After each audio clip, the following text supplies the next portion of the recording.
20절 말씀입니다. 제가 하나님의 말씀으로 공독하겠습니다.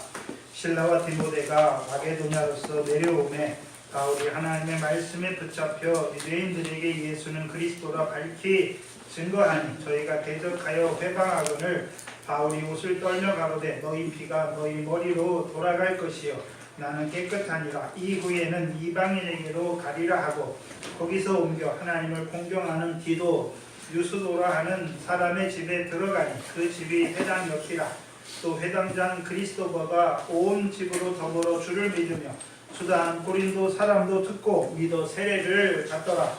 밤에 주께서 환상 가운데 바울에게 말씀하시되 두려워하지 말며 잠잠하지 말고 말하라. 내가 너와 함께 있음에 아무 사람도 너를 대적하여 해롭게 할 자가 없을 것이니 이는 이 성 중에 내 백성이 많음이라 하시더라. 1년 6개월을 유하며 그들 가운데서 하나님의 말씀을 가르치니라. 아멘. 사도행전은 복음의 증인의 일을 기록했기 때문에 생략된 부분이 굉장히 많아요. 즉 특별히 오늘 5절에 보시면 실라와 디모데가 마게도냐로서 내려왔다. 어디로 내려왔습니까? 고린도로 내려온 것을 보여주시죠. 그렇죠? 근데 우리가 봐야 하는 것은 사도행전 17장 15절이죠. 사도행전 17장 15절에 보면 바울이 베레아에서 이제 아덴으로 내려가서 아덴으로 도착했죠. 근데 15절에 바울을 인도하는 사람들이 데리고 아덴까지 이르러 이제 바울을 떠나 베레아로 돌아갈 때 바울이 그들에게 명하잖아요. 부탁하지. 뭘 부탁합니까? 실라와 디모데를 자기에게 속히 오게 하려는 명을 받고 떠났다라고 말씀하시죠. 그들에게 실라와 디모데를 속히 자기가 있는 아덴으로 오라고 전가를 보낸 것이죠. 전가를 보냈어요. 근데 여기에 많은 생략이 있어요. 우리가 데살로니가전서 3장을 보시면 아까 봤던 데살로니가전서 3장입니다. 3장 1절 이하를 보세요.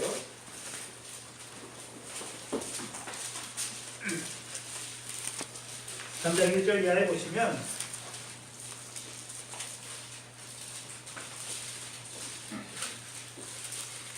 성경을 빨리 찾으셔야 돼요.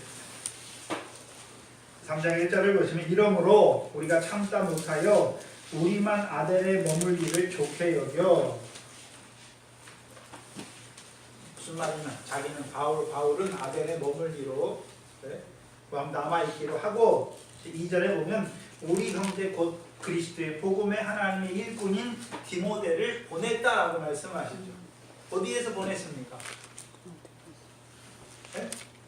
어디에서 보냈습니까? 3장 1절에 바울이 지금 어디에 있습니까?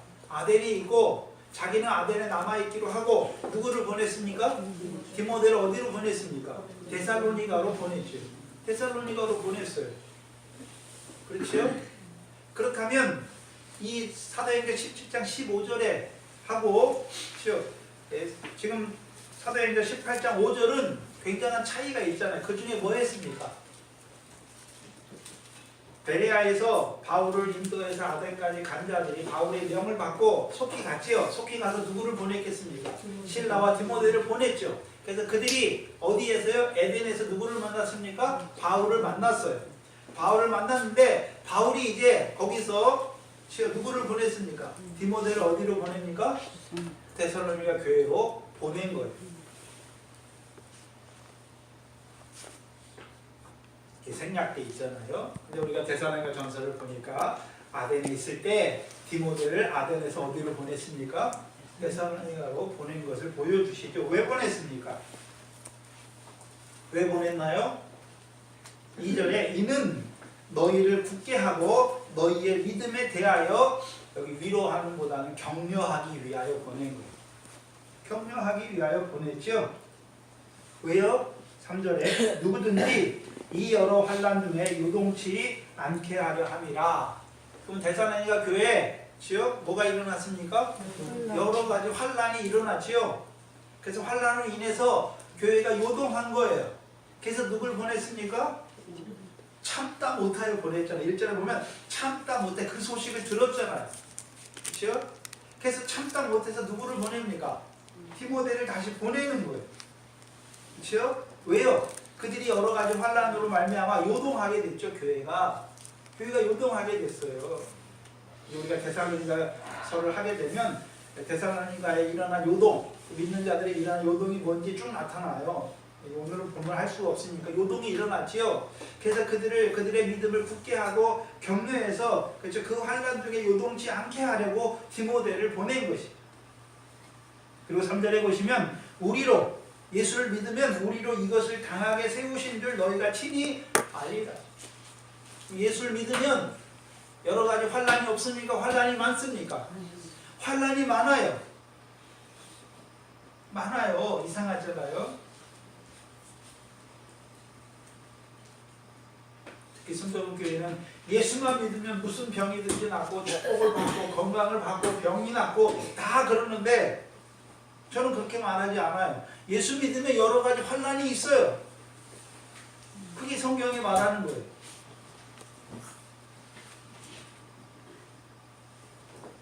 근데 4절에 보시면 우리가 너희와 함께 있을 때에 장차 받을 환란을 너희에게 미리 뭐라 그랬습니까? 말했다.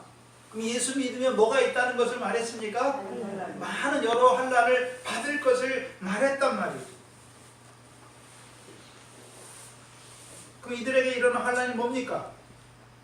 데살로니가전서 2장 14절이죠. 14절에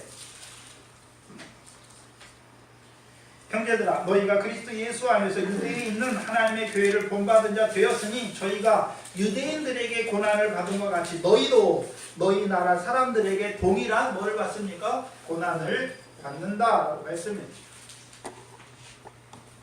예수 믿게 되면 여러분이 예수 처음 믿게 되면 받는 게 있어요. 뭘 받습니까? 고난을 받게 돼 있어요. 환난을 받게 돼 있어요. 누구한테요? 여러분 주위에 있는 안 믿는 사람들에게 환난을 받게 돼 있어요.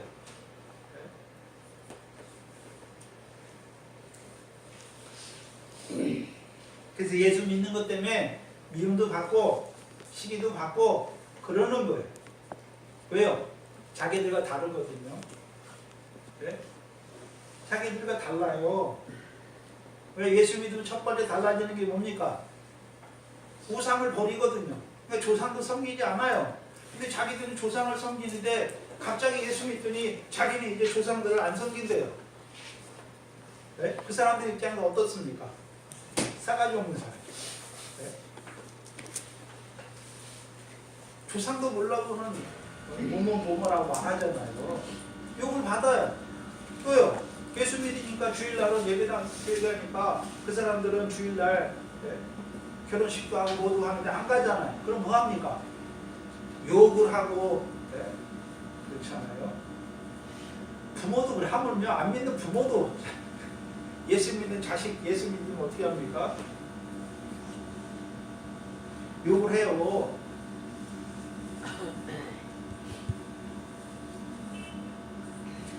있어요. 왜요? 다르기 때문에. 근데 바울이 이미 데살로니가 교인들하고 있을 때에 환란을 당할 거라고 미리 말했잖아요. 근데 환란이 일어났더니 그들이 요동하는 거죠. 그래서 디모데를 보내서 이제 확실하게 하는 거예요. 봐라, 너희가 예수 믿었지? 예수 믿으니까 환란이 있다고 그랬지? 그렇죠. 환란이 왔지 않느냐? 말씀한 대로 이루어졌지 않느냐? 왜 환난하게 하십니까? 왜 환난을 주십니까? 그 환난을 통해서 분명하게 보여주는 거 뭐라고요? 너는 이제 데살로니가 사람이 아니라 데살로니가에 살지만 주의 택함을 받은 자라는 걸 확실히 알게 하는 거예요. 그게 첫 번째예요. 하나님의 백성이라는 걸 알게 하시는 거예요.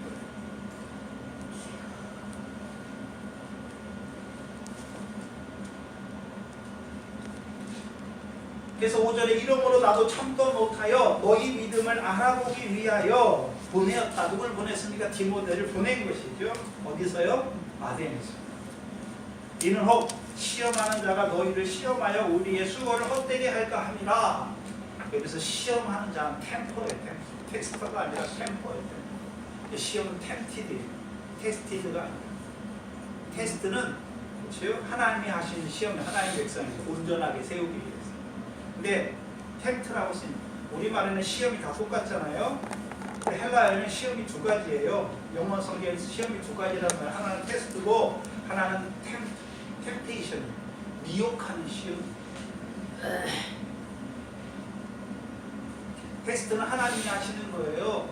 하나님 왜 하십니까? 온전히 세우시고. 근데 미혹하는 자들의 시험은 믿음에서 떨어지게 하려고 시험하는 거예요. 그럼 데살로니가 교회에 일어난 것은 하나님이 주시는 온전하게 하시는 시험입니까? 환난입니까? 미혹하기 위해서, 예수를 다시 믿지 못하게 떠나게 하기 위해서 주시는 시험입니까? 시험이에요. 왜요? 시험의 요소가, 미혹의 요소가 데살로니가 교인들 안에 있단 말이죠. 그 사사기 보면 대적의 요소가 이스라엘 백성 속에 있으니까 대적을 붙이시잖아요. 대적의 손에 붙이시는 거예요.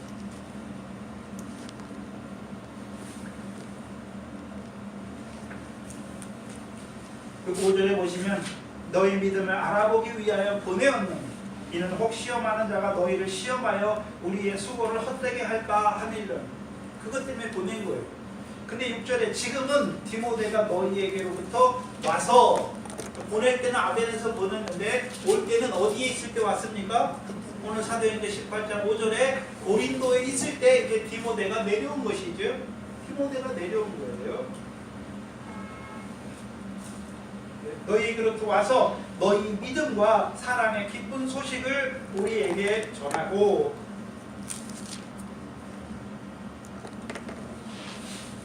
전했잖아요.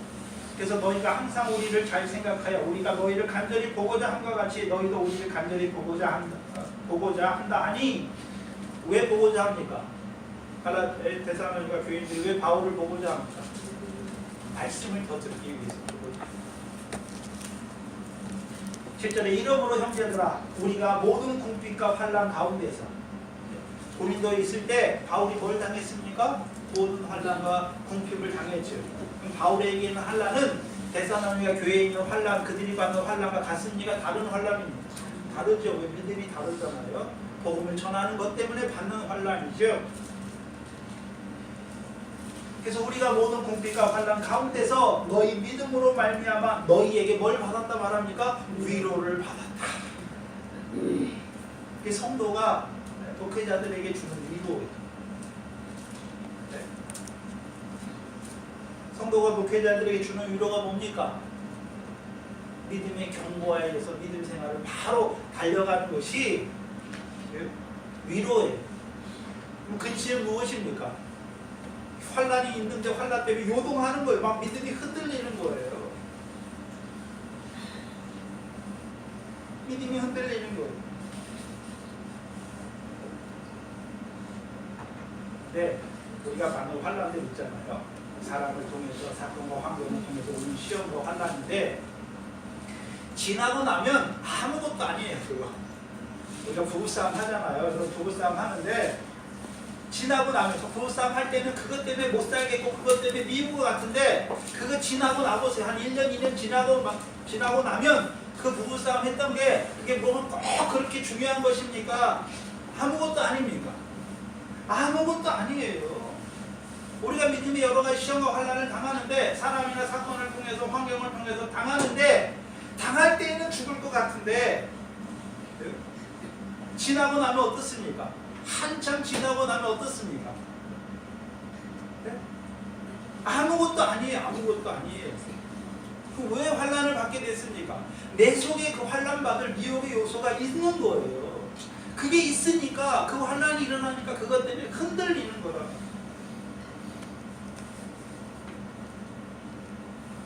근데 환난 받는 그들을 가만 냅둡니까? 하나님이 보내십니까? 네? 디모데와 같은 하나님의 일꾼을 보내셔서 그들을 말씀으로 어떻게 합니까? 믿음에 굳게 서게 하는 거죠. 환난에도 요동치 않게 하는 거예요. 목회자가 필요한 것이죠.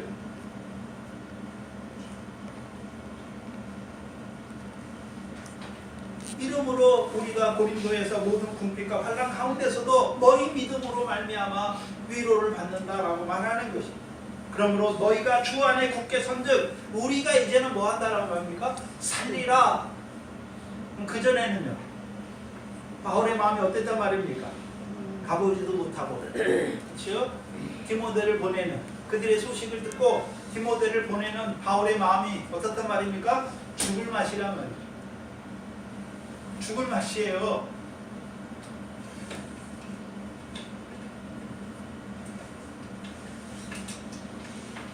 목회자들이 언제 죽을 맛인 줄 압니까? 성도들이 시험 받아가지고 환난을 받아서 그 환난을 인해서 넘어지는 것을, 요동하는 것을 볼 때, 저 권사님이, 저 집사님이 신앙이 저 정도밖에 안 된다. 내가 그렇게 하나님의 말씀을 못 가르쳤나? 별의별 생각이 다 들어요.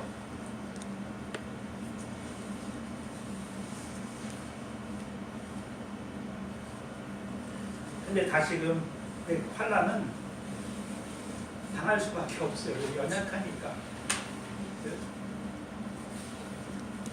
근데 붙들죠. 하나님이 주신 것이잖아요.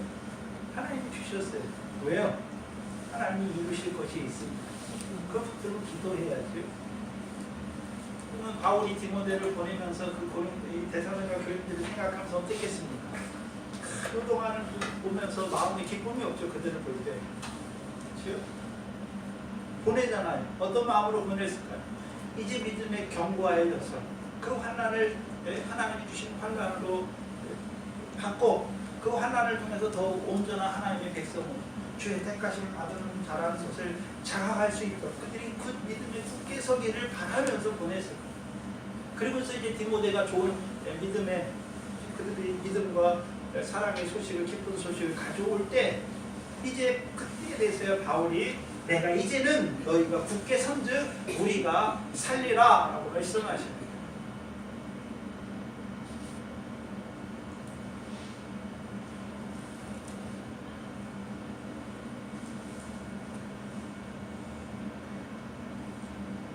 그러면 이 데살로니가 교회가 믿음의 환난을 받았죠. 많은 환난을 받았지요. 근데 디모데를 통해서 그들이 믿음에 굳게 선 것을 보여주시고 그 소식을 디모데를 통해서 다시 가져오는 게 지금 사도행전 18장 5절이에요. 근데 사도행전 18장 5절은 그냥 실라와 디모데가 마게도냐로서 내려왔다라고 말씀했잖아요. 근데 우리가 데살로니가 전서를 보면 믿음과 데살로니가 교인들의 믿음과 사랑의 기쁜 소식을 가지고 와서 바울이 뭘 받았습니까? 위로를 받은 것을 보여주십니다. 근데 봐야 되는 것은 오늘 18장 15절에 디모데만 보냈습니까? 실라도 보냈습니까? 근데 디모데는 딱 정해서 보냈죠. 어디로 보냈습니까? 데살로니가로 보냈고. 근데 실라는 어디로 보냈다는 게 안 나와요. 그렇죠? 근데 실라도 보내긴 보냈잖아요. 실라는 어디로 보냈을까요? 어디로 보냈을까요? 디모데는 데살로니가로 보냈으면 이 마게도냐 성에 있는 교회가 지금 어디에 있습니까? 빌립보하고 어디에 있습니까?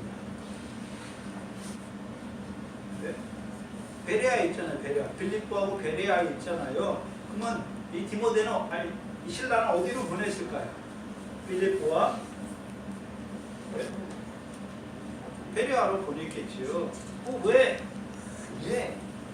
데살로니가에는 못 보냈습니까? 같이 가면 될 건데. 그게 이유가 있잖아요. 17장에 보시면 17장에 데살로니가에서 전하고 5절 이하에 보시면 그러나 유대인들이 시기하여 저자의 어떤 괴약한 사람들을 데리고 때를 지어 성읍을 소독케 하고 야손의 집에 달려들어 저희는 여기서 누구를 말하는 것입니까? 저희를 백성에게 끌어내고자 했잖아. 시기하는 유대인들이. 여기 저희에 속한 자들이 누굽니까? 디모데는 빠져 있어요. 누굽니까? 바울과 실라잖아요. 바울과 실라. 그렇죠? 그리고 이제 야손을 잡아다가 야손에게 보를 받고 놓잖아요. 보가 뭐였습니까? 보증을 서게 할 거죠. 그렇죠? 그래서 우리가 데살로니가에 떠날 때 그걸 했잖아요. 야손과 그 있는 사람들에게 보를 받고 이제 바울과 신라가 다시는 이곳에 와서 소동치 않기로 하고 보를 받았잖아요. 그래서 바울과 신라가 다시 데살로니가에 가면 그 보증을 선 사람들이 다시금 뭐를 당합니까? 공고를 당할까봐 가지 않는 거예요. 그 대신 누구를 보냈습니까? 상관없는 디모데를 보내는 것입니다.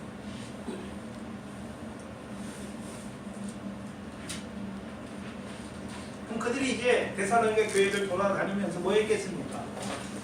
그럼 시험이 데살로니가 교회만 여러 가지 환난을 받았겠습니까? 빌립보나 베레아 교회도 믿음으로 말미암아 여러 가지 환난을 받았겠습니까? 여러 가지 환난을 받은 것입니다.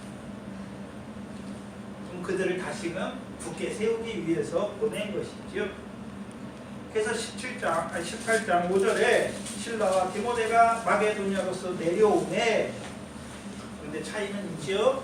디모데는 데살로니가에서 그들의 믿음과 사랑의 기쁜 소식을 가져왔고, 그러면 실라가 어땠습니까? 빌립보와 베레아의 성도들의 믿음과 사랑의 기쁜 소식을 가져온 것입니다. 내려오매, 그렇죠? 그때서야 이제 바울이 하나님의 말씀에 붙잡혀, 하나님의 말씀에 붙잡혀, 그 다음에 유대인들에게 예수는 그리스도로 밝히 증거합니다. 생각해 봐야 되는데, 원래는 바울이 복음을 전할 때, 고린도에 가서 복음을 전할 때 궁핍했잖아요. 궁핍함에 인해서 일할 수밖에 없었죠. 일하고 이게 무슨 상관이에요? 매일 안식일에만 가서 성경을 가지고 광론하면서 권했죠. 근데 이제는 실라와 디모데가 마게도냐에서 내려와서 그들의 믿음과 사랑의 기쁜 소식을 가지고 오니까 이제 바울이 어떤 자가 됩니까? 격려를 받았을 뿐만 아니라 하나님의 말씀에 붙들린 자가 되었죠. 붙들린 자가 되었는데, 보세요. 붙잡혀 안식일에 유대인들에게 예수는 그리스도라 증거합니까? 매 안식일은 빠져 있습니까? 매 안식일은 빠져 있잖아요. 4절에 보시면 안식일마다 바울이 회당에서 강론하고 유대인과 헬라인을 권면했잖아요. 근데 5절에서는 이제 말씀에 붙잡혀 매 안식일마다입니까? 안식일은 사라졌습니다. 그러면 어떻게 한 것입니까? 매일 어떻게 했습니까? 유대인들에게 뭘 증거합니까? 예수가 그리스도임을 밝히 증거하는 것입니다. 증거한 거예요. 그러면 바울이 하나님의 말씀에 붙잡혔다.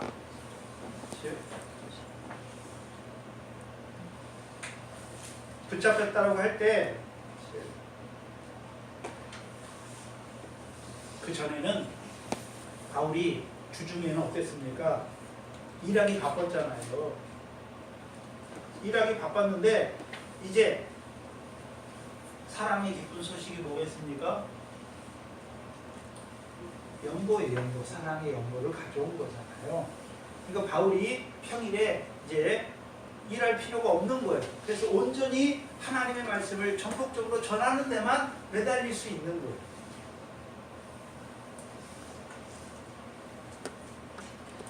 그래서 바울이 힘을 얻잖아요. 먼저는 실라와 디모데가 와서 그 사역자들이 함께 제외하는 기쁨이 있을 것이고, 두 번째는요, 그들이 가져온 소식이 있잖아요. 그 소식만 가져와, 좋은 믿음의 좋은 소식만 가져왔습니까? 그들의 사랑의 연고가 함께 왔습니다. 사랑의 연고가 함께 온 거예요. 그래서 빌립보서에 보면 너희가 내가 복음을 전하기 시작할 때부터 내게 보았고 한두 번 나의 쓸 것을 보냈다라고 말하는 것이, 언제 보냈습니까? 이때 신라를 통해서 보냈고. 그럼 빌립보 교회만 보냈겠습니까? 데살로니가 교회와 베레아 교회도 보낸 것이죠. 그래서 이제 궁핍함을 면하게 된 것이죠. 그것도 고린도에 있는 성도들에게 폐를 끼치지도 아니하면서 전심으로 매일 하나님의 말씀을 증거하는 일에 힘쓸 수 있게 되었죠. 그래서 원래 바울의 선교는 자비랑 선교예요. 일하면서 전하는 거였잖아요. 근데 그게 그 자비랑 선교를 하는 이유가 무엇이었습니까? 몇 가지가 있잖아요. 성도들에게 폐를 끼치지 않기 위해서. 그렇죠? 또 하나는요, 자기의 권을 사도로서 분명히 받아도 되지만, 그렇죠? 권을 쓰지 않는 거잖아요. 권을 쓰지 않는 게 자기의 뭐였습니까? 자기의 상이었죠. 근데 그럼 바울은 아예 나는 자비랑 선교하니까 그 사랑의 헌금이나 그 선교를 위해서 바치는 선교 헌금은 아예 안 받았습니까? 받을 때도 있습니까? 받을 때 있어요. 고린도후서 11장을 보세요.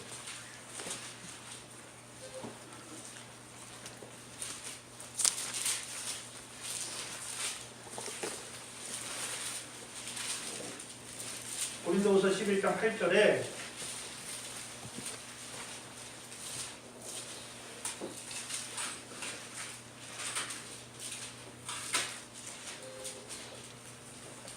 고린도후서 11장 8절을 보시면 고린도 교인들에게 하는 말인데 뭐라고 말씀하냐면 내가 너희를 고린도 교회에 너희를 섬기기 위하여 다른 여러 교회에서 요를 받은 것이 탈취한 것이냐라고 말하죠.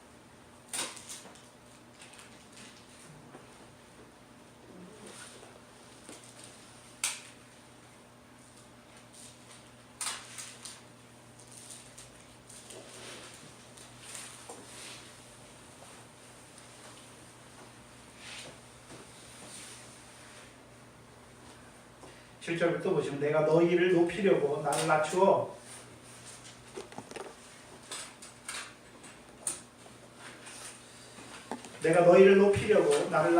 하나님의 복음을 값없이 너희에게 전함으로 죄를 지었느냐라고 말하잖아요.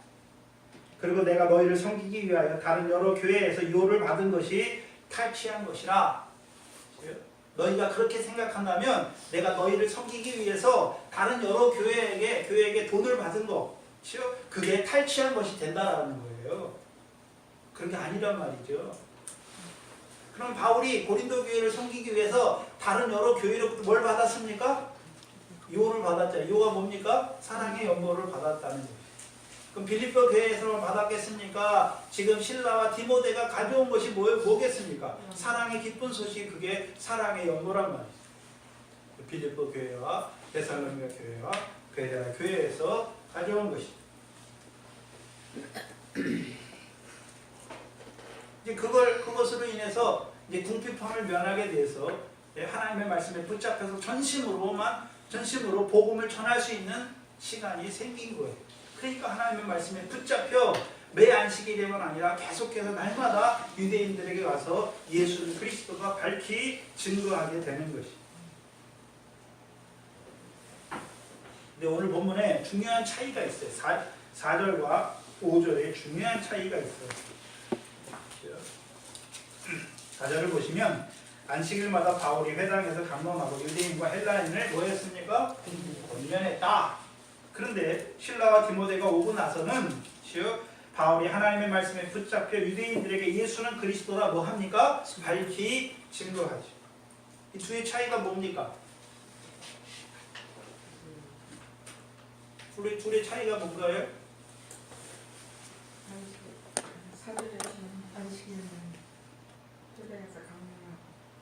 결과를 봐야 돼요. 권면할 때는 4절에서는 안식일마다 바울이 회당에서 강론하고 유대인과 헬라인에게 권면할 때는 시기나 대적이나 회방이 일어납니까? 안 일어나요. 근데 5절에 보면 하나님의 말씀에 붙잡혀 유대인들에게 예수는 그리스도라 밝히 증거하니까 6절에 뭐가 일어납니까? 저희가 대적하여 회방하거늘 대적과 회방이 일어나는 거잖아요. 일어나는 거예요. 그러면 권면한다는 것하고 밝히 예수가 그리스도임을 밝히 증거하는 것하고는 차이가 있는 것이죠. 차이가 있어요. 그럼 바울이 지금 계속해서 회당에서 복음을 전하면서 유대인의 특징을 알게 됐잖아요. 유대인이 어떤 자들인 걸 알게 됐죠.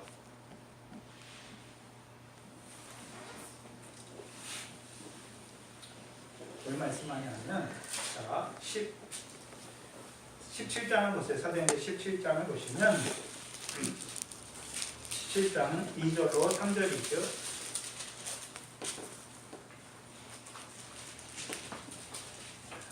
바울이 자기 규례대로 저희에게로 들어가서 새 안식일에 성경을 가지고 강론하며 뜻을 풀어 그리스도가 해를 받고 죽은 자 가운데서 다시 살아나야 할 것을 증명하고 이르되 내가 너희에게 전하는 이 예수가 곧 그리스도다라고 말하지요. 그랬더니 두 가지로 나타나죠. 무리 중 그 중에 어떤 사람 곧 어떤 사람 유대인들과 경건한 헬라인의 큰 무리와 적지 않은 기브인들도 권함을 받고 바울과 실라를 쫓으나 그러나 유대인들은 뭐합니까? 시기하여 저자의 어떤 괴악한 사람들을 데리고 와서 소동을 일으키잖아요. 왜요? 예수가 그리스도임을 밝히 나타났기 때문에, 증거했기 때문에. 그럼 권면한다고 말할 때는, 권면할 때는 성경을 가지고 분명히 권면했죠. 권면할 때는 시기나 대적이나 회방의 역사가 안 일어나는 거잖아요. 그럼 바울이 알았단 말이죠. 뭘 알았습니까? 처음부터 유대인의 회당에 들어가서 예수가 막 그리스도라고 막 증거해 버립니까? 처음에는 권면하는 거예요. 그래서 바울이 사도행전 9장에서 회심하고 나서, 그렇죠? 회심하고 나서 바로 유대인의 회당에 가서 뭐라고 합니까?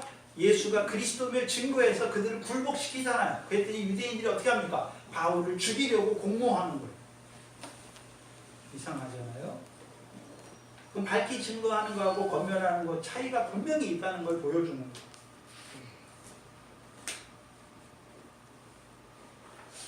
그럼 바울이 이제 복음을 전하면서 깨달은 거예요. 회당에서 강론하자마자 성경을 가지고 예수가 그리스도임을 밝히 증거하면 믿는 자들도 생기지만 또 어떤 자들 생깁니까? 시기가 가득하여 대적하고 회방하는 자들도 생기잖아요. 그러니까 이제 고린도에 가서는 어떻게 합니까? 지혜롭게 행하는 거예요. 처음부터 예수가 그리스도다 밝히 증거하는 것이 아니라 처음엔 뭐 합니까? 성경을 가지고 권면하는 거예요. 권면하는 내용은 어떻겠습니까? 무엇을 권면하겠습니까?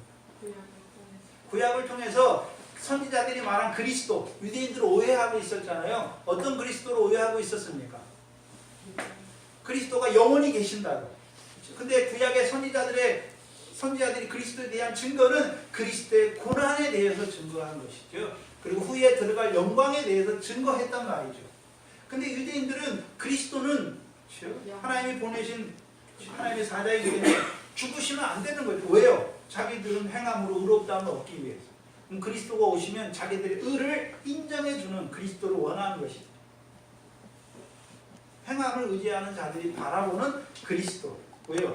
율법은 죄를 깨닫게 하기 주셨는데 오히려 율법으로 자기를 의롭다고 생각하는 자들이 자기는 죄인들이 아니다라고 생각하니까. 그러면 바울이 그들에게 권면하는 내용은 무엇이겠습니까? 율법을 주신 것. 율법을 주신 걸 가지고 그들이 율법을 다 지켜 의롭다고 하는 그들에게 율법을 통해서 그들이 죄인인 걸 나타내 줘야 되는 것이죠. 죄인인 걸 나타내 줘야 되는 거예요. 그럼 어떻게 나타내 줍니까? 율법을 그 사람들 마음에 넣어주는 거예요. 너가 살인 안 했어? 간음 안 했어? 근데 네 마음에 여자를 보고 운명을 품는 게 간음이지. 형제를 미워하는 게 살인한 거야. 그렇죠?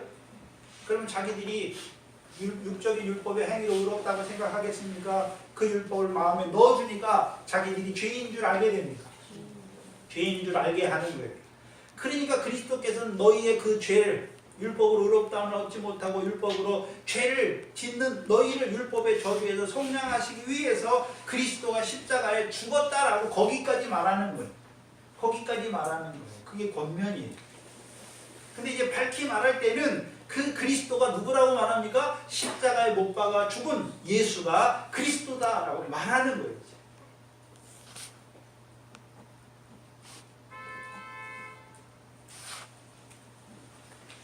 더 나아가서 그러면 예수가 그리스도라고 밝히 말한다는 것은 물론 예수가 그 그리스도다. 그렇죠? 그래서 그리스도로서 고난받았다. 그것도 말하는 것이지만 그 이면에는 하나가 더 있어요. 사도행전 6장입니다.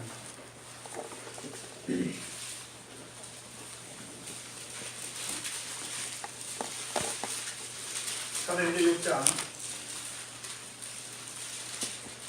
13절 14절이지요. 스데반을 잡아서 공회 앞에 세우잖아요. 스데반을 잡아서 공회 앞에 세워요.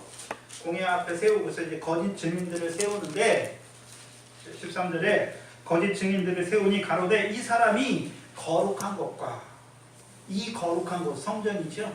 헤롯 성전과 그 율법을 거스려 말하기를 마지 아니하는도다. 14절에 그의 말에 이 나사렛 예수가 이것을 헐고 또 모세가 우리에게 전하여준 규례를 고치겠다 함을 들었다라고 말했잖아요. 그렇죠? 그럼 예수가 그리스도임을 밝히 말한다는 의미가 뭡니까? 구약의 성전은 예표잖아요. 이제 율법을 따라 드리는 제사는 예수 그리스도께서 제물로 화목제물로 죽으심으로 그 제사가 온전하게 이루어졌죠. 그래서 예수는 이 땅에 왜 오셨습니까? 율법과 선지자를 폐하러 온 것이 아니라 온전케 하러 오셨죠. 완전케 하러 오셨어요. 첫 것을 폐하시는 것은 둘째 것이 오서 첫 것을 왜 폐합니까? 불완전하기 때문에. 이제 온전하게 하시는 것이죠. 율법의 제사로는 구약의 이스라엘 백성은 양의 피로, 소의 피로, 염소의 피로 하나님께 제사 드려 제사함 받았잖아요. 근데 짐승의 피가 사람의 죄를 사할 수 있습니까? 없습니까? 없단 말이에요. 없어요. 그 구약은 그림자예요.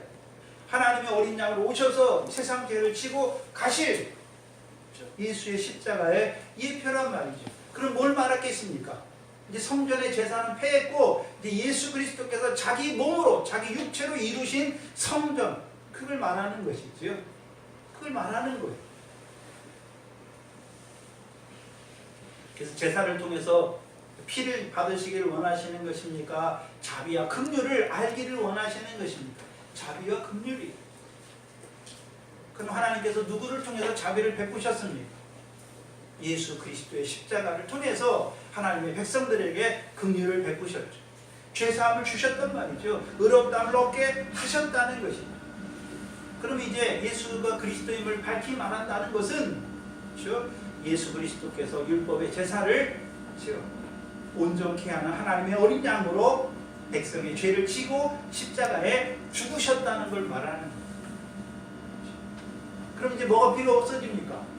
성전에서 제사 드리는 그게 필요 없어지는 거잖아요. 그럼 바울의 말에는 뭐가 포함되어 있습니까? 이 성전을 거스려 말하는 거잖아요. 또한 모세를 통해 주신 율법을 거스리잖아요. 왜요? 예수 그리스도가 율법을 완전케 했고 이제는 어떤 율법으로 주시는 것입니까? 행하는 율법이 아니라 우리 안에 주셔서 우리 마음에 주셔서 천국에서 더 나은 의를 얻게 하시는 의를 행하는 자로 주신 율법이잖아요. 그 율법이 우리 마음에 오니까 우리가 어떤 자가 되는 것입니까? 내가 마음으로는 더 나은 의를 행하기를 원하지만 머리카락 하나라도 희거나 덥게 할 수 없는 자인 것을 알게 하시고 사도행전 13장을 보시면 13장 38절 39절이죠.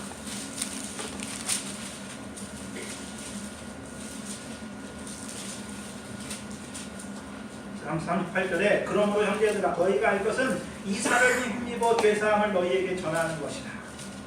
그럼 이제 성전에 나가서 제사해서 제사함 받았는데 성전이 필요 있습니까? 없습니까?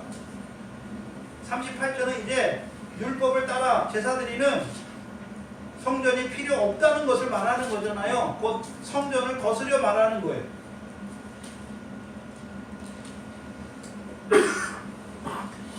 사도행전 13장 38절을 바꾸어 말하면 그러므로 형제들아 너희가 알 것은 이제 구약의 율법을 따라서 양과 소를 가지고 가서 제사에서 죄사함 받는 것이 아니라 이 사람을 힘입어 죄사함을 받는다라고 말했으니까 이제 성전 제사 필요합니까? 없습니까?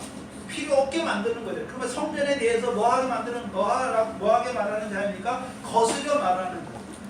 또한 39절은 모세의 율법으로 너희가 의롭다함을 얻지 못하던 모든 일에도 이 사람을 힘입어 믿는 자마다 의롭다 하심을 얻는다 말하니까 모세의 율법도 지킬 필요가 있습니까? 없습니까? 없다는 거예요. 행할 필요가 없다는 거잖아요.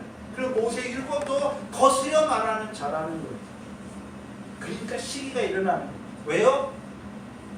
자기들은 성전 제사와 모세의 율법을 지키는 행하는 것을 그것을 자기들의 의로 구원으로 생각하는 자들에게 그것이 필요 없다라고 말했습니다.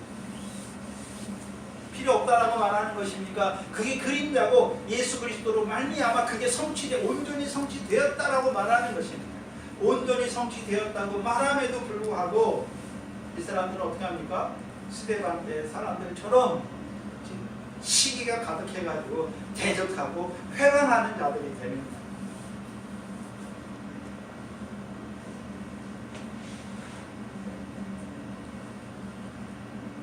그럼 밝히 말했다는 것에는 뭐가 들어있습니까? 율법과 성전은 폐했다. 왜? 첫째 것은 폐했잖아요. 왜요? 예수 그리스도로 말미암아 세우시고 그걸 말하는 거예요.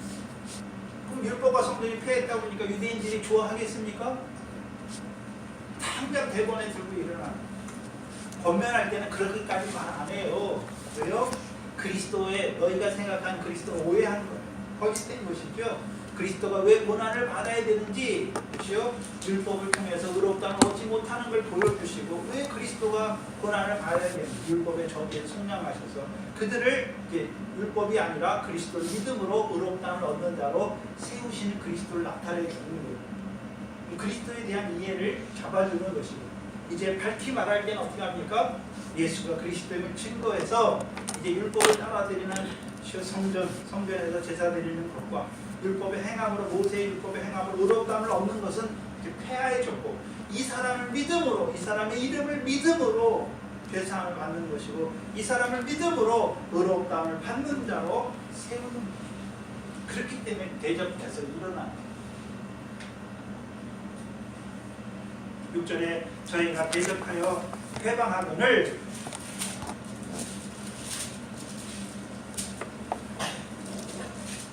오늘도 누가 대적하고 회방합니까? 율법 아래 있는 자들. 율법 아래 있다는 게 그럼 오늘 예수 믿는 자들 중에 지금 오늘도 보이는 성전에서 양으로 진짜 보이는 양으로 제사드리는 자가 어디 있습니까? 없어요. 근데 뭐 하는 자들이 있습니까? 서기관과 바리새인들처럼 외식, 자기 의를 의지하는 자들은 다 어떤 자들이 됩니까? 시기하고 대적하는 자가 됩니다. 바울이 옷을 떨어 가로되 너희 피가 너희 머리로 돌아갈 것이요 나는 깨끗하니라 이후에는 이방계로 가리라 하고 옮기는 것이죠. 이제 회당에서 기도 유스도의 집으로 옮깁니다.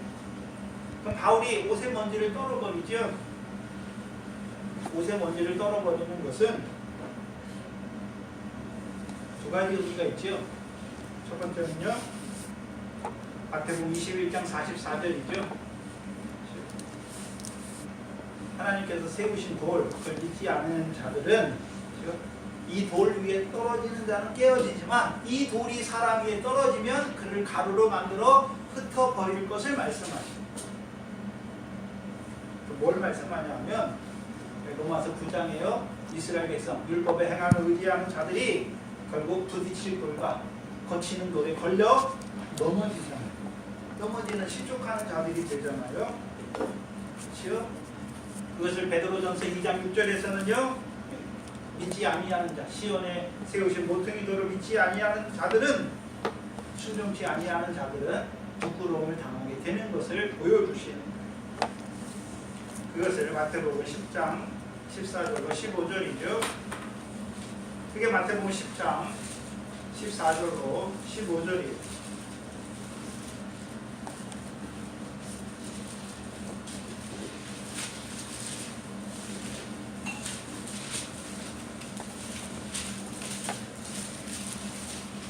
복음의 증인들을 왜 보내십니까?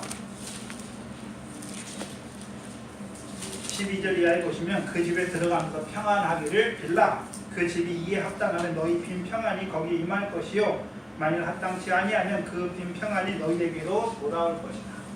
그럼 복음의 증인들을 보내시는 이유가 무엇입니까? 평안을 주시는 누구 안에서요? 예수 그리스도 안에서. 무슨 평안입니까? 죄사함의 평안과 의롭다함을 얻는 자가 되게 하시는 것이다. 평안은 하나님과 화목한 자가 되는 것이죠.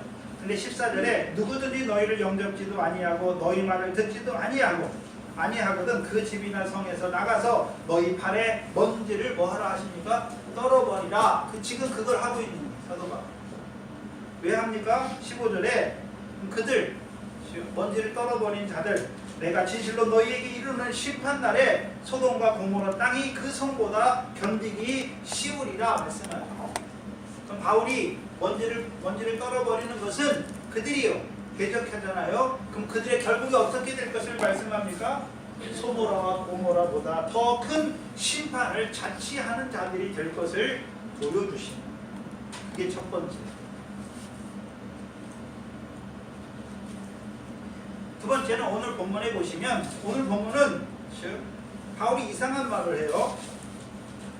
무슨 말을 합니까? 옷을 떨며 가로되 너희 피가 너희 머리로 돌아갈 것이요 나는 깨끗하다라고 말해요. 이상한. 왜 갑자기 이 말이 왜 나왔을까요? 왜 너희 피가 너희 머리로 돌아간다라고 말하고 나는 깨끗하다라고 말합니까? 우리가 오전에 읽었던 교동문이죠. 에스겔서 33장 1절 이하의 교동문 보세요.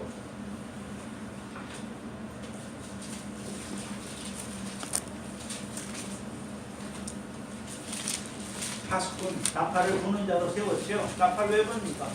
형구의 나팔을 불게 하셨죠. 뭐가 임함을 알게 하시는 것입니다. 칼이 임함을 알게 하십니다. 구약의 칼은 하나님의 심판이에요. 그렇죠? 3절에 그 사람이 칼이 그 땅에 임함을 보고 나팔을 불어 백성에게 고하되 나팔 소리를 듣고도 경비치 아니하므로 그 임하는 칼에 재앙을 당하면 그 피가 누구의 머리로 돌아갑니까? 자기 머리로 돌아가는 것입니다. 그렇죠? 근데 6절에 보시면 그러나 파수꾼이 칼이 임함을 보고도 나팔을 불지 아니하여 백성에게 경고치 아니하므로 그 중에 한 사람이 그 많은 칼에 재앙을 당하면 그는 자기 죄악 중에 재앙과 되려니와 그 죄는 내가 누구에게서 찼습니까? 파수꾼에서 찼다. 지금 사도 바울은 파수꾼으로 간 거예요. 누구에게? 유대인들에게. 먼저 유대인들에게 복음을 전하라고. 왜 복음을 왜 전하게 하십니까? 요한복음 3장 16절이잖아요. 하나님이 세상을 이처럼 사랑하사 독생자를 주셨으니 저를 믿는 자마다 뭘 받지 않습니까? 멸망을 받지 않는 심판에서 생명으로 옮기는 것입니다. 근데 믿지 않았어요. 전하기 전했어요. 안전해서 망했다면 바울이 그 피의 대가를 파수꾼으로서 피의 대가를 치러야 되지만 전했음에도 불구하고 그들이 오히려 대적하고 하니까 바울이 뭐합니까? 발에 먼지를 떨어버리는 거예요. 그리고 나는 너희의 피에 대해서 깨끗하다라고 말하는 거예요. 전했는데도 안 되는 거죠. 예수 그리스도로 말미암아 그들이 믿지 아니함으로 심판을 자치하는 자들이 된 그들을 보면서 말하는 거죠. 예수 그리스도는 우리에게 화평을 주러 오셨지만 믿지 않는 자들에게 화평입니까? 멸망의 칼입니까? 심판의 근거이십니다. 전에도 믿지 않았죠. 그래서 데살로니가 전서 1장에 보시면 데살로니가 후서 1장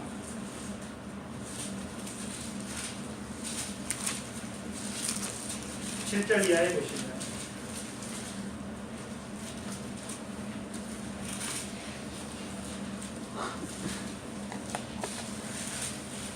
하나님이 공의로운 심판을 보여주시는데 6절에 너희로 환난받게 하는 자들에게 환난으로 갚으시고 환난받는 너희에게는 우리와 함께 안식으로 갚으시는 것이 하나님의 공이시다. 근데 언제 갚으십니까? 주 예수께서 저희 능력의 천사들과 함께 하늘로부터 불꽃 중에 나타나실 때에 하나님을 모르는 자들과 우리 주 예수 그리스도의 복음을 뭐하는 자들이요? 복종시 않는 자들에게 뭐가 있습니까? 형벌이 있으리. 이런 자들이 주의 얼굴과 그의 힘의 영광을 떠나서 뭘 받습니까? 영원한 멸망의 형벌을 받는 거죠. 근데 영원한 멸망의 형벌을 받는 게 이게 심판인데 심판은 예수 그리스도 오실 때 받습니까? 이 땅에서 믿지 않았으니까 그때 심판의 자리에 떨어지는 것입니다. 지금 전했는데도 불구하고 복음을 복종치 아니함으로 순종치 아니함으로 지금 심판이 이루어진 거예요.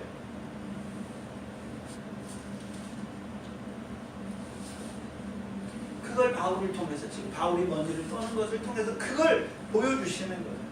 그러면 오늘도 알지 못하는 자들과 복음을 전했음에도 불구하고 복종치 아니하는 자들 분명히 뭐가 있습니까? 영원한 멸망의 형벌이 그 심판이 있잖아요.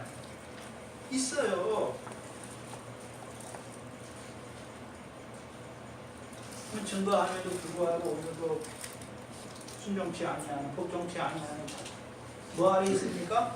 심판 아래 있죠. 심판 아래 있다는 의미가 뭡니까? 진노를 하나님의 진노를 자취하는 자로 살아가는 자들인 것을 보여주시죠.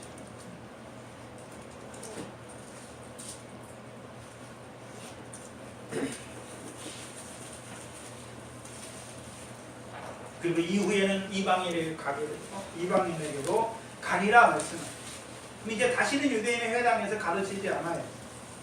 7절에 거기서 옮겨 하나님을 공경하는 디도 유스도라 하는 사람의 집에 들어가니 그 집이 회당 옆이다 라고 했습니다. 디도 유스도는 로마식 이름이 이방 사람이에요. 이제 하나님을 공경하는 이방인이었죠. 자기 집을 뭐로 내놓습니까? 예배 처소로 내놓는 거죠. 그렇죠? 그럼 이 디도 유스도는 처음 믿는 사람이겠습니까? 회당에서 하나님을 공경하는 이방인이었겠습니까? 이방인이었죠. 그리고서 바울의 말씀을 듣고 밝히 권면하는 말씀도 들었고 예수가 그리스도를 밝히 증거하는 말씀을 들을 때에 깨달아진 것이죠. 그리고 이제 구약에 자기가 그동안 계속 읽었던 그 말씀이 하나하나 뼈들이 하나하나 어떻게 합니까? 연락이 되는 것이죠. 그리고서 이제 자기 집을 예배처로 제공합니다. 어떤 자입니까? 소유를 판 자죠. 특별히요 어떤 소유를 팔았습니까? 마태복음 19장 29절에 주의 이름을 위하여 집을 판 자죠. 집이 이제 자기 게 아니잖아요. 누구 집입니까? 하나님이 주신 거죠. 하나님이 주신 거죠. 불의한 재물로 친구를 사귀는 자가 됐어요. 불의한 재물로 친구를 사귀는 자가 된 거예요. 그게. 전에는 자기 집인 줄 알았어요. 근데 이제는요,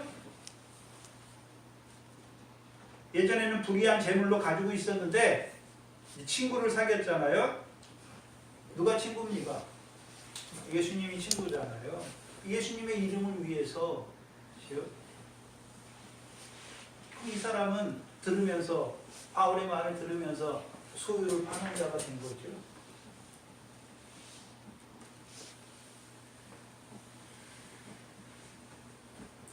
또한 집을 파는 자는 어떤 자가 집을 파는 것입니까? 고린도후서 5장 1절 이하에 하늘에 하나님이 우리를 위하여 지으신 영원한 집이 있는 것을 보기 때문에 파는 거예요. 하나님이 지으시고 경험하는 처소가 있는 성을 바라봤기 때문에 파는 것이죠. 그리고 8절에 또 회당장 그리스도가 온 집으로 더불어 주를 믿었다라고 말이죠. 회당장이죠.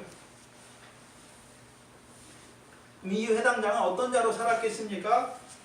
율법을 가르치는 회당장이었지만 율법의 행함을 의지했겠습니까? 바울의 권합을 들으면서 권면을 들으면서 율법으로 내가 죄인이구나 깨달은 자가 됐지요. 그러니까 바울이 예수가 그리스도임을 밝히 말할 때 이제 믿는 자가 됐고 세례를 받은 자가 된 것이라. 그래서 고린도전서 1장 14절에 그리스도와 가이오 외에는 내가 세례를 베풀지 아니함을 기뻐한다 라고 말해.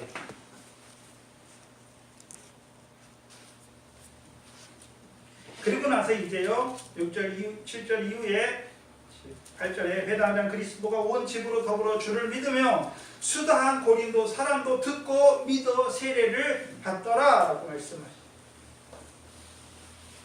회당에서 옮겨간 후에 주로 누가 나왔겠습니까?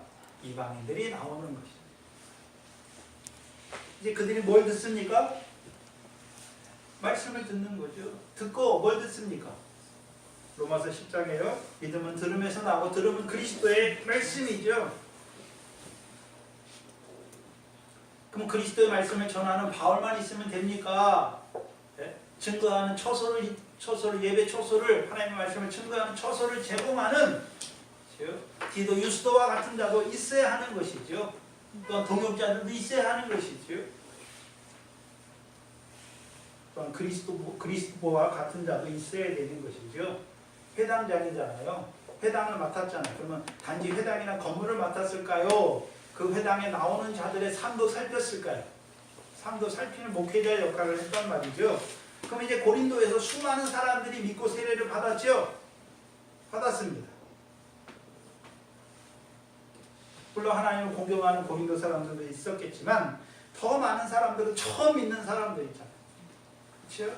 그럼 그들을 뭐 하는 자들이 필요합니까? 섬기는 자들이 필요한 거예요. 돌봐, 목양하는 자들이 필요한 거잖아요. 누구와 같이요? 그리스도와 같이. 그리스도가 그 일을 했단 말이에요. 회당장. 그러니까 그를 돌이킴으로 말미암아 예배 초소도 하나님의 말씀을 증거하는 이방인들의 증거하는 초소도 생겼고 그리스도와 같은 자도 생겼으니까 바울이 그 수많은 수다한 사람들에게 다 그들을 섬길 수는 없는 것이죠. 그래서 바울의 동역자들과 그 다음에요 이 디도 유스도와 그리스도와 같은 사람들이 먼저 그들은 이미 구약의 말씀을 알았잖아요. 그리고 그 그리스도 예수를 믿고 나서 이제 근데 일반 고린도 사람들은 하나도 모르는 사람들이 왔잖아요. 그럼 그들에게 가르칠 수 있는 것이, 섬길 수 있는 것이죠. 그걸 감당하는 거예요. 그래서 교회는 목사 혼자가 있다고 교회가 아니에요. 섬기는 자들도 있어요. 수종 드는 자들도 있어야 하는 것이죠. 9절에 밤에 주께서 환상 가운데 바울에게 말씀하시되 두려워하지 말며 잠잠하지 말고 말하라 라고 말씀합니다. 사도행전에 나오는 환상은 제일 처음에 베드로전서 10장의 환상이 나오는데 10장의 환상 한마디로 뭡니까? 하나님이 이방인에게도 이 도를 전하고 싶은데 베드로는 어떻습니까? 이방인과 만나는 것조차 위법한 걸로 생각하는, 불법으로 생각하는 거예요. 갈 수가 있습니까? 없습니까? 없잖아요. 그러니까 환상을 통해서 하나님이 깨끗하게 하신 걸 보여주시고 가게 하시는데도 베드로가 머뭇머뭇하잖아요. 그 환상을 뭘 보여주십니까? 새롭게 하나님이 하시고자 하시는 일을 보여주십니다. 또한 이 전도 여행 중에서는 바울이 2번 환상을 경험해요. 첫 번째 어디서 경험합니까? 사도행전 16장에서 갈라디아서의 복음을 전하다가 다시 재차 방문하죠. 1차 전도 여행 지역인 갈라디아를 방문하고 이제 거기서 아시아로 가고자 해요. 근데 성령이 막아요. 그래서 이제 비두니아로 가고자 해요. 근데 그것도 막아요. 그러다가 이제 하나님 환상을 통해서 마게도냐 사람 환상을 보여주시잖아요. 그래서 마게도냐 사람이 바울을 건너와서 자기 지역으로 오라라고 말하는 그 환상을 보여주세요.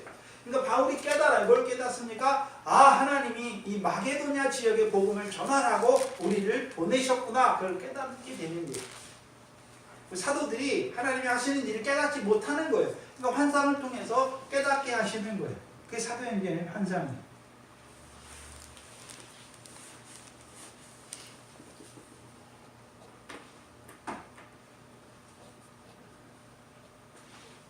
근데 두 번째 환상이 오늘 사도행전 18장에 나오는 거잖아요. 그럼 바울에게 뭔가 깨닫게 하시기 위해서 환상을 보여주시는 거죠. 근데 왜 보여줍니까? 바울의 마음에 어떤 생각이 들었습니까? 9절에 그 환상을 깨닫게 하시 바울에게 환상을 보여주신 이유가 무엇입니까? 두려워하지 말라. 그럼 바울에게 어떤 마음이 임했습니까? 두려운 마음이 임한 거잖아요. 생각해 보세요. 근데 수다한 사람들이 믿었는데도 불구하고 바울의 마음에 기쁨과 감사보다는 오히려 무슨 마음이 생겼습니까? 두려워하는 마음이 임했다는 거예요. 그럼 뭐 때문에 두려워했을까요? 한번 생각해 보세요. 바울이 많은 이방인들이 믿잖아요. 그럼 유대인들이 시기가 나서 자기를 또 핍박하고 때릴까봐 그것 때문에 두려워하는 게 아니잖아요. 바울은 이제 모든 궁핍과 핍박을 인해서 기뻐하는 자가 됐잖아요. 그걸 점점 깨달아 가잖아요. 그걸 가장 극적으로 보여주는 게 빌립보 감옥에서였죠. 깨닫는 자가 됐어요. 주를 증거하다가 시기하는 유대인들을 인해서 핍박을 받는 것이 오히려 기뻐하고 즐거워하게 하는 여덟 번째 복이 임하게 하는 거라는 걸 깨달았잖아요. 그럼 바울이 그 핍박 때문에 두려워하는 게 아니란 말이죠. 그럼 뭐 때문에 두려워할까요? 지금까지 바울이 겪었던 거, 그렇죠? 각 성에서 복음을 전하면서 겪었던 거, 복음을 전하면 믿는 자들이 생기잖아요. 그 믿는 자들이 생기면 또 반대편에 어떤 자들도 생겼습니까? 시기하는 유대인들로 말미암아 대적과 회방의 역사가 일어났잖아요. 그래서 그 대적과 회방을 통해서 다시금 쫓겨가잖아요. 바울이 쫓겨가는 거예요. 근데 문제는 이 고린도 교회는 이 마게도냐 지방과 아가야 지역에서 가장 많은 사람들이 믿게 된 걸 보여주는 거죠. 수많은 사람들이 믿고 수다한 사람들이 믿고 세례를 받았는데, 그렇죠? 그런데 데살로니가처럼 바울과 그 일행이 복음만 전하고 쫓겨난다면 고린도 교회도요, 데살로니가 교회처럼 여러 가지 환란이 인하여서 흔들리게 되지 아니할까? 그것 때문에 두려워하는 거예요. 그것 때문에 두려워하는 거예요. 다른 것 때문에 두려워하는 게 아니라. 그래서 바울의 수고가 헛되지 아니할까 하는 두려움이 임한 거예요. 근데 환상을 통해서 하나님이 뭐라고 말씀하십니까? 이 환상은 보여주는 환상이 아니라 말씀하세요. 뭘 말씀하십니까? 뭘 말씀하십니까? 두려워하지 말라. 잠잠하지 말라. 말하라 라고 말씀하십니다. 말하라는 게 뭘 말하라 말입니까? 예수 그리스도와 그리스도의 십자가를 담대히 말하라 고 말씀합니다. 마치 뭐가 같습니까? 여호수아 때 모세가 죽었잖아요. 근데 하나님이 말씀하시죠. 여호수아에게 나타나서 말씀하죠. 내가 내게 명한 것이 아니냐. 마음을 강하게 하고 담대히 하라. 두려워하지 말라. 놀라지 말라. 내가 어디로 가든지 여호와께서 내 하나님 여호와가 너와 함께 하실 것을 말씀하시죠.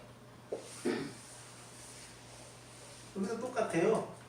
두려워하지 말라. 잠잠하지 말고 말하라. 왜요? 10절에 내가 너와 함께 한다.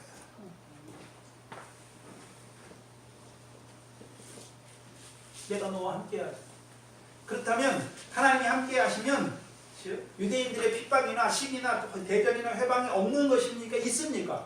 있어요.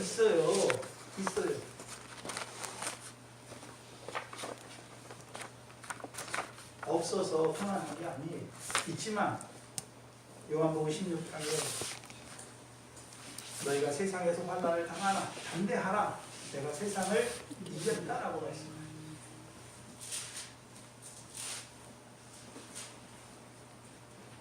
왜 담대하게 복음을 말해야 되는 이유가 무엇입니까? 아무 사람도 하나님이 너와 함께 하십니까? 아무 사람도 너를 대적하여 해롭게 할 자가 없는 거죠. 해롭게 할 자가 없어요. 왜요? 하나님이 그 고린도에 계속해서 바울을 두시는 것이 하나님의 뜻이에요. 왜요? 이 성중에 내 백성이 많으니까. 이 성중에 내 백성이 많잖아요. 뭘 말씀하십니까? 많은 수다한 사람이 믿고 세례를 받았잖아요. 그렇다면 그 사람들만 말하는 것입니까? 여전히 구원받아야 될 사람들이 많기 때문에 복음의 선포가 계속 돼야 된다라고 말씀하시는 것입니다. 70만 명이에요. 70만 명. 아덴은 10,000명 전입니다.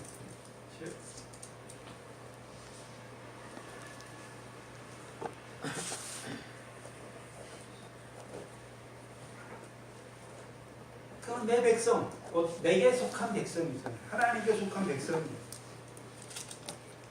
그럼 하나님께서 복음을 선포해서 그들을 부르시는 이유가 무엇입니까? 이방인들을 주의 이름을 부르는 하나님의 백성으로 세우시는 이유가 무엇입니까?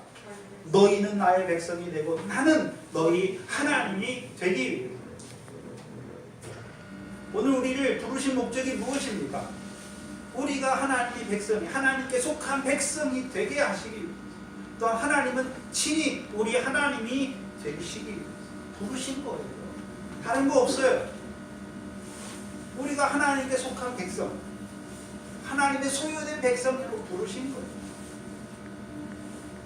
또한 하나님은 우리 하나님이 되시기 위해서. 생각해 보세요. 우리가 뭔데 하나님이, 우리 하나님이 되시기 위해서 우리를 자기에게 속한 백성으로 부르신단 말이에요. 영광스럽고 거룩하신 하나님, 왜 죄 많은 우리를 부르신단 말이에요. 그게 하나님의 사랑입니다.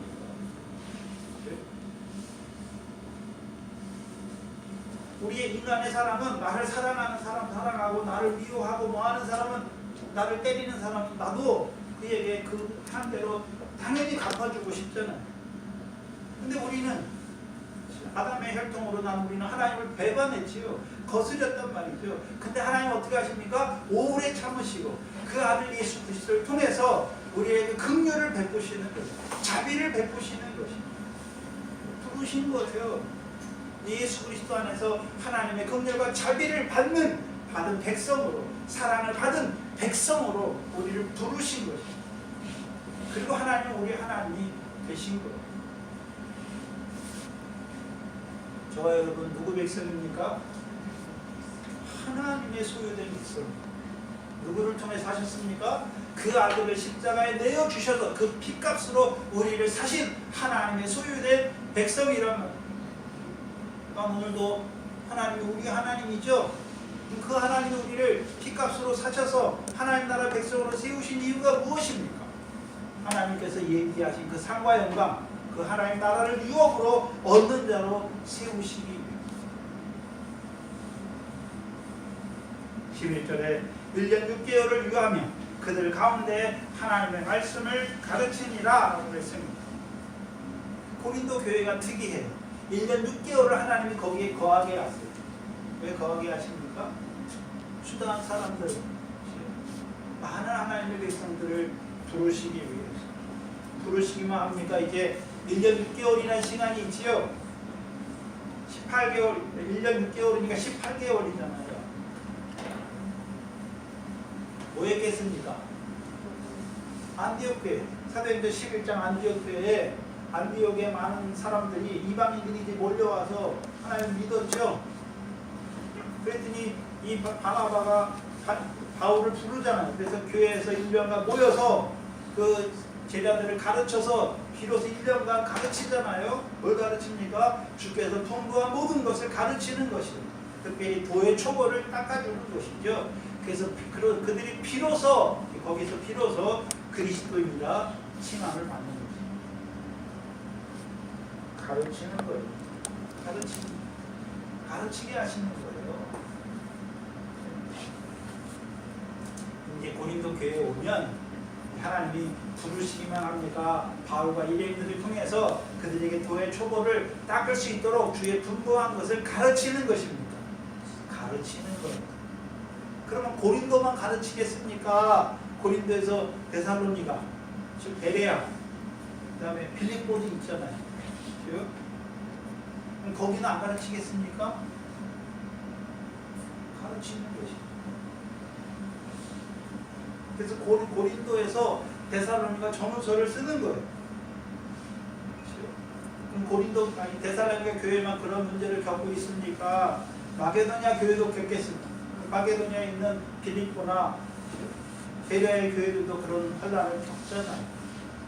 그럼 바울의 서신이 몇 개를 썼는지 몰라요. 근데 성경에 기록된 것만 나타낸 거예요. 그렇잖아요. 고린도 전후서도 5편의 편지를 써요. 근데 2개만 기록된 거예요. 성경. 많이 쓰잖아요. 그럼 바울이 뭐 했겠습니까? 늘 그 옆에 있는 교회들 돌아봤겠죠. 돌아보면서 문제가 있을 때마다 어떻게 합니까? 보내든지, 그렇죠? 디모데나 누구를 보내든지, 말씀을 가지고 보내든지, 하나님의 말씀으로 전하든지 돌아보는.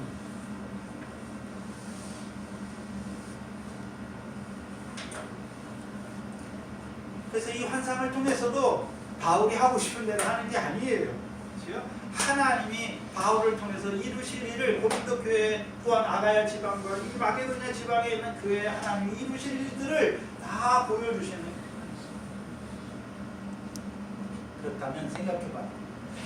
바울이 가서 복음을 전하니까 믿는 자들이 많았으니까 믿을 자가 많기 때문에 고린도 교회 고린도에 보낸 것입니다. 고린도에 보낸 거예요.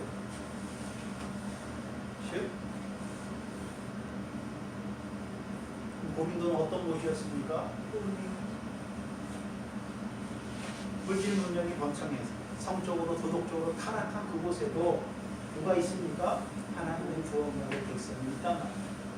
육신으로 판단하지 마세요. 아멘. 저도 예수 믿으면서요. 저도 저희 아버님은 못 믿을 거라고 생각했어요. 평생 고집도 세시고 평상시에 말도 안 하세요. 술 먹어야 한잔 하시고 말하고. 그래서 저희 아버지는 완고하세요. 말을 안 듣, 대화도 없고. 그래서 저는 평생에 아버지 놓고는 기도를 깊게 한 경험이 없어요. 어머니를 위해서는 기도를 했는데 돌이킬 거라고 생각을 안 했어요. 근데 아버님이 집사님이고 지금 새벽에 저를 위해서 기도하세요. 우리의 생각대로 되는 게 아니에요. 하나님이 살리실 자가 있기 때문에 보내시는 거예요. 문제는 가지 않는 거예요.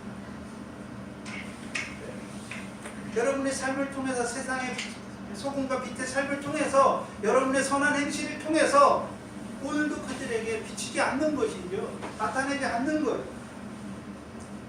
제가 우리 동산교회는 전도하라는 말을 안 하죠. 전도인의 일을 하라고 그러잖아요. 근데 요즘 들어서 생각이 전도도 해야겠죠. 왜요? 전도에 미련한 것으로 하나님의 역사 안 하거든요.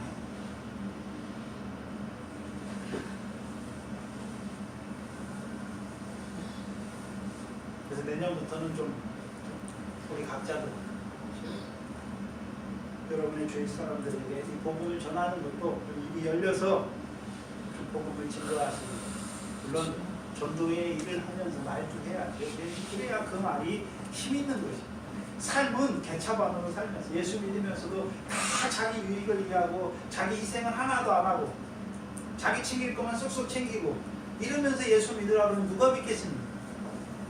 자기 유리할 때는, 자기 불리할 때는 나 예수 믿는다고 그러고, 네? 안 할 때는 세상 사람들과 똑같이 하면 세상 사람들이 더 잘 알아요. 네? 저거 예수 믿는데, 네? 우리랑 똑같네. 달라야 돼, 달라야 돼. 전도인의 일이에요. 우리의 삶이 하나님의 살아계심을 나타내줘야 되는 거예요. 또한 이제 더 나아가서는 우리 입도 좀 열려서 전도하기. 왜요? 살릴 자가 많잖아요. 오늘도 진노 가운데, 하나님의 진노를 자치하는 가운데 살아가는 그들을 보면서 하나님이 우리를 보내어 주시기를 이사와 같이 구하는 저와 여러분 되시기를 주의 이름으로 축원합니다. 기도하겠습니다.